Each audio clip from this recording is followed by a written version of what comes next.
What's up guys? In today's video, we're gonna jump back into the EverTune system. I'm gonna show you how to work through all of the zones and achieve optimum bend. Let's get into it. Roll intro.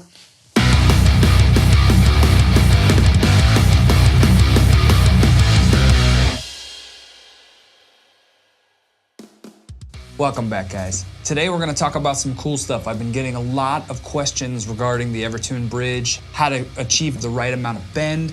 A lot of people were worried about some tension issues, and I wanna try to answer some of these questions today. But before we get into that, do me a favor, hit that like button and hit that subscribe button if you haven't already, because these things are a huge deal and they make a huge difference in how this information gets out to other people on YouTube. And I'd like to spread this message as far as I can because I think a lot of people could use this help. Cool, let's jump into it. So the first thing that we're gonna do is we're actually gonna just detune the string all the way down to the point where it's completely loose. Today, I don't necessarily need to change these strings, but I wanna show you as though we had a brand new set of strings going onto the guitar so that you can really understand the entire process from loosey-goosey to optimum bend. So I've got my handy drill, which is completely overkill for this, but still it's just gonna sort of speed up the process. What I'm gonna do, if we'll notice right down here, what we need to pay attention to is the saddle and how it moves backwards towards the back end of the guitar.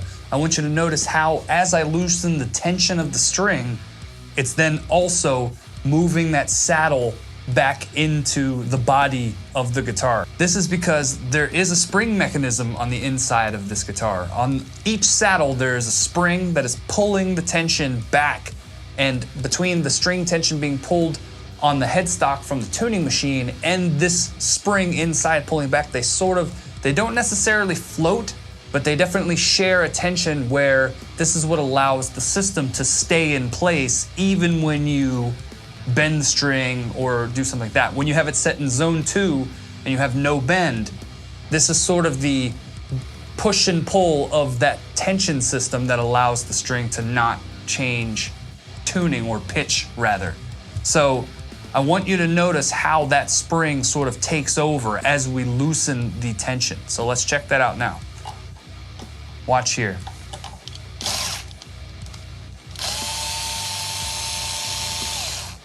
So as you could see down in here, it's completely pulled the saddle back. Now that's because we've loosened all of the tension from the string, which makes some sense.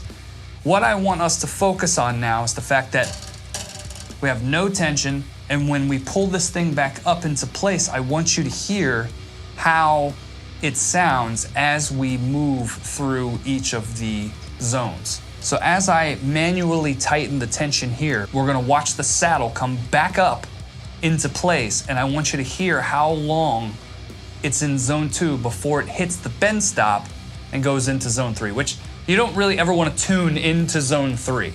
Zone 3 is just specifically reserved for when you're bending notes, you bend it against the bend stop, and then from there, it pushes your pitch into zone 3 where it starts to go up again. But let's have a listen. So, right? Nothing. Completely flabby.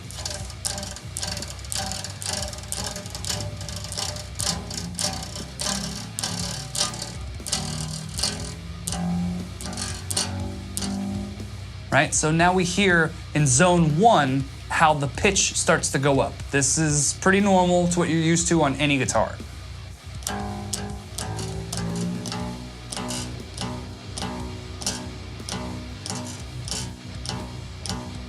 Now you see that I've hit zone 2, and no matter what I do to the tuning peg, it stays the same exact pitch.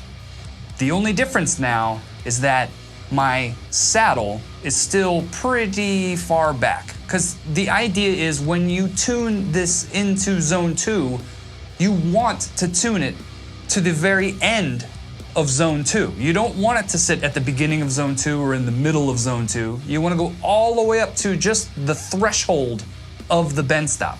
This is where you want to play this guitar all the time, because you want the ability to bend. Unless you're trying to record, and then still the only thing you're doing is slightly going further into zone 2 from the bend stop threshold anyway. You want to be as far into zone 2 as possible in almost any situation that you're using this guitar for. So let's tune it up into zone 2 and let's watch how the saddle pulls back into place. Let's check it out.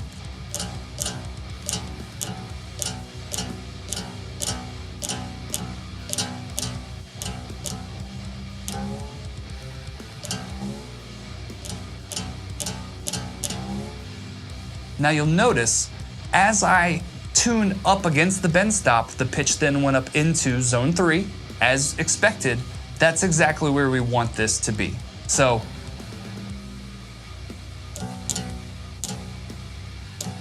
right at the point where you play the note and it stays the pitch that you've tuned it to be, as you turn up that tuning machine, it's just gonna slightly go up, and then you bring it right back down to the note that you want it tuned to. This is really important. This means that you're still back in zone 2. So as you play, you're playing, even if you play really hard or something like that, your playing isn't affecting the tuning or the pitch rather. It's less about the tuning than it is about the specific pitch that you've chosen for that particular string. So what you need to focus on now, as you've moved into zone 3, you want to bring it right back down. So once again, we're in zone 3.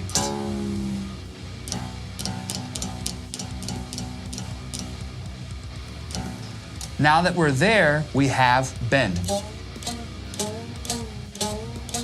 Right? Whereas if we didn't tune that far up, we'd have no bend. So just there, just into zone 3 slightly, and then pull it right back into zone 2.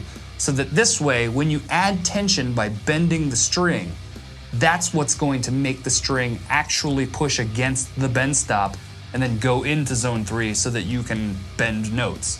This is sort of the whole idea of how this system works.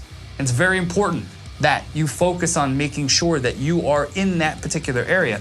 And the guitar will stay basically in that area. If you've stretched the strings well, then you shouldn't really have a problem with keeping the same tension on each of the strings across the guitar so that you're not really having to adjust too much. And every time that you pick up the guitar to play it, the only thing that you have to do is then just check, are you right up against the threshold? So you just tune it up, you see if you have some bend, you know?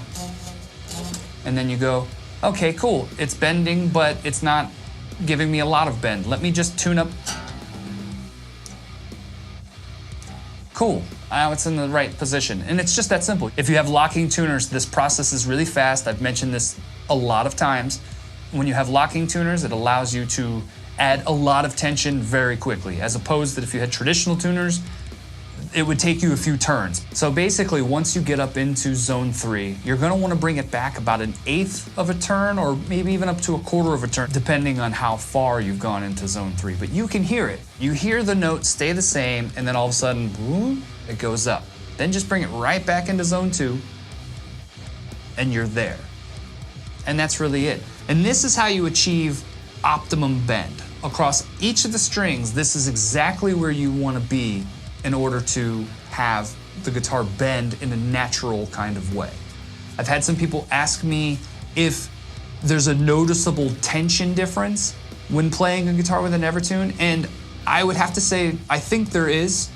It's slight, it's not a big difference, but I do think that you notice the tension difference because of that spring mechanism that's inside. So the springs are always pulling against the strings, but the system is designed in such a perfect way that it's not very noticeable. What I always say that this guitar feels like, it feels similar to that of a guitar with like a floating tremolo, because a floating tremolo also has springs inside that are pulling the bridge back and pulling the strings back and adding this little bit of tension. I think that those that are used to playing a tune-o-matic bridge or a fixed bridge will notice a difference if they play a guitar with an EverTune. But it's not an uncomfortable amount of tension. It doesn't make it harder for you to play. It's just a different amount of tension, and it's something that you get used to pretty quick. Okay, that's the short and simple explanation of how to navigate through the different zones on the EverTune. If this video was helpful to you, do me a favor, give me a like, tell me down in the comments if these things are working for you.